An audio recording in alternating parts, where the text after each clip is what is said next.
Do you want to learn what closures are in under a minute? Let's do it. So in JavaScript, a closure is when a inner function of a function has a lexical scope or access to variables within the parent function's scope. So here, when we assign this function with an array, these functions have closure over this value. So even after this function runs for the first time, these still have access to this array value and they can modify it as they wish. So you see here, we have this inner function called remove, and we simply just pass a value and it'll filter any value out of our array that is of that number. So you see we have two fours in here. Now, when we assign this array variable to this function, we pretty much made our own array, but we just have access to specific methods to perform on it as we choose. Kind of like how this is dot filter for this array. Well, we're making our own modified version of that. So if we run this, you'll see that we printed this array just minus the number fours because we removed them. If we want, we can add a function to add, and then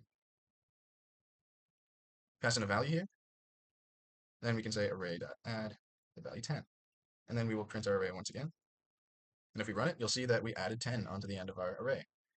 Think about it as a global variable, but within a function. So right here, if we just set a equal to 0, well, if we make a function do thing, and we say a plus plus, every time we call do thing, this value will be updated. And even after do thing runs, that value still exists. It's the same with a closure. So our parent function here, any variable that it has within its scope is each inner function has access to it as well, and they actually can modify the variable as if it were this variable. So that variable is just existing in memory for these to perform functions on.